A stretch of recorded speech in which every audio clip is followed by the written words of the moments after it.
Als wär's eine spielerische Laune der Natur, wachsen im Tal der Lehrau bizarre Felsformationen aus der Erde.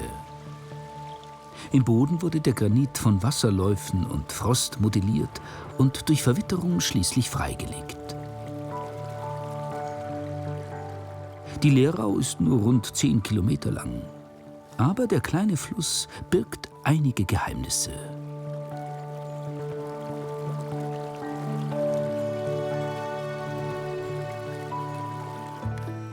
Genau danach suchen die Kinder heute.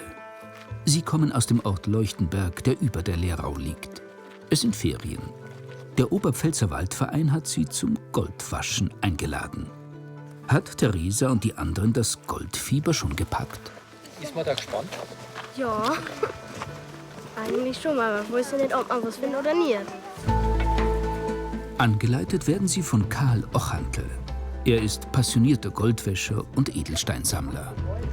So, alles wie nach. Wir kommen an den Goldbach, aber wir müssen jetzt natürlich unsere Stiefel anziehen. Also Stiefel wechseln, Schuhe wechseln. Also wir hoffen, dass wir Gold finden oder zumindest kleinen Granat. Da sind also schöne rote Granate auch drin. Ich werde euch ein bisschen trainieren, wie das so vor sich geht. Mit der Schüssel arbeiten, hin und her. Das ist gar nicht so einfach, weil es ist wirklich ein steinharter Boden. Da sind große Steine drin. Und genau da in der Mitte, wo die Sonne scheint, da wollen wir dann anfangen zu graben und Gold zu waschen. Da gehen wir in die Mitte vom Bach. Es ist die Stelle, wo sich die Lehrau zu einer Furt verbreitert. Der sogenannte Schafssteg. Dass wir dann Sand rausbekommen. Jeder bekommt ein bisschen Sand. Und da hofft man, dass irgendwas drin ist. Durch das Schütteln kann sich das Schwere nach unten absetzen. Zum Beispiel natürlich auch das Gold. Oder auch der Granat. Granat ist auch schwerer als Sand. Das setzt sich auch unten ab. Und wie ihr seht, geht wieder ein bisschen von dem Sand über die Rille weg. Was übrig bleibt, müsste also dann schwerer Sand sein. Das heißt also vielleicht Eisen, Granat oder wenn wir Glück haben, auch Gold. Nicht nur der Bach birgt Geheimnisse. Ganz oben auf einer Granitkuppe über der Lehrau steht die Burg Leuchtenberg. Die Leuchtenberger waren ein mächtiges Herrschergeschlecht in Bayern. Lange Zeit das mächtigste neben den Wittelsbachern. Heute gehört die Burg dem Freistaat. Betreut wird sie von Rita Lingl, der Burgwartin. Das ist die ehemalige Burgkapelle. Ist zwar nicht mehr ganz original von der Einrichtung her, wird sehr gerne auch für Hochzeiten angenommen, gerade über die Sommermonate. Ist natürlich immer ganz toll. Jedes Brautpaar wird der Wunsch sozusagen erfüllt. Rita Lingl sperrt morgens auf. Sie schenkt Getränke aus und macht Führungen. Das ist der Dreiecksraum und der Palas. In diesem Dreiecksraum, da ist ja auch unser Burgfräulein zu Hause. Das ist die bekannteste Sage von der Burg, das eingemauerte Burgfräulein. Das also ganz oben in dieser breiten Ecke noch in der Mauer ist. Es sind schon 21 Jahre, die ich hier in der Burg bin. Und ja, man kennt mittlerweile jeden Stein, jedes Gemäuer, jedes Gewölbe. Und man verwächst dann auch mit der Burg. Also im Gegenteil, es ist dann so wie ein zweites Zuhause mittlerweile. Zurück an der Lehrau. Gut eine halbe Stunde suchen die Kinder schon. Du hast eigentlich schon gut gewaschen, weil sehr wenig drin ist. Es ist auch was Rotes drin, das heißt also, das ist ein Granat. Und wenn ich den Granat so wegdrehe, wenn ein Gold dabei wäre, würde das ganz am Schluss dann übrig bleiben. Schauen wir mal. Also jetzt fast alles weg, der Sand ist alles weg. Die Größe natürlich unter 1 mm.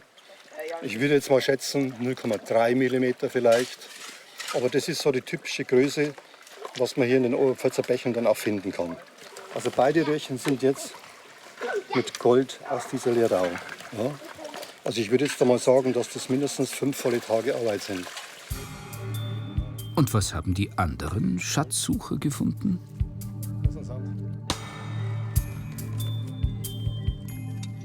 Was hast du dann ausgerechnet gehabt?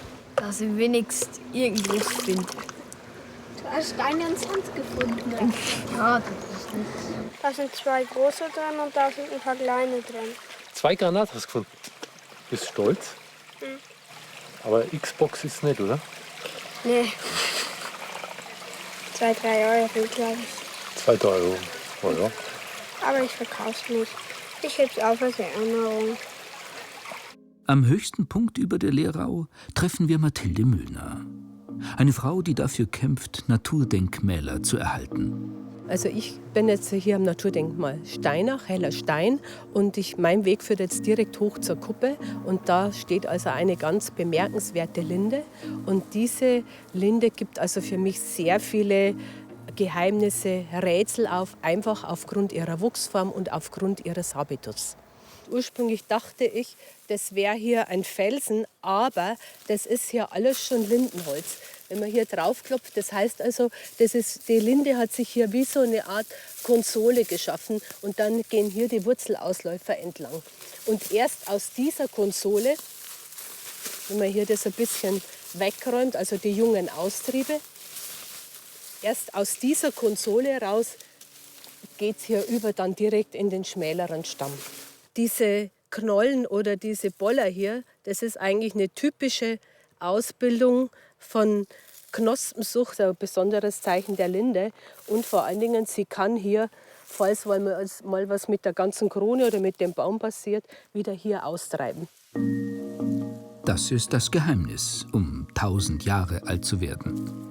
Dass man kluge Überlebensstrategien entwickelt, meint Mathilde Müllner. Tatsächlich können Linden so alt werden, wenn der Mensch sie lässt. Mathilde Müllner arbeitet für den Naturpark Nördlicher Oberpfälzer Wald. Sorgen bereiten ihr die Linden am Kalvarienberg in Leuchtenberg. Ja, das sieht man schon, durch die Bebauung ist einfach der Hangwasserzug komplett abgeschnitten. Das heißt, der Wurzelraum kann sich ja nicht nach oben ausbreiten. Deshalb einfach weniger Möglichkeit, dass sich die Wurzeln mit Wasser versorgen können.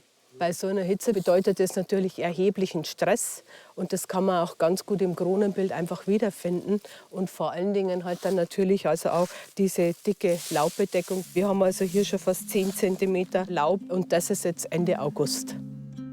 Jede Linde ist ein Bio-Universum, das Nahrung und Lebensraum für zahllose Insekten bietet. Diese Naturdenkmäler sind Teil der Landschaft in der nördlichen Oberpfalz. Einer Landschaft, die einen Zauber hat, der im Tal der Lehrau besonders spürbar ist.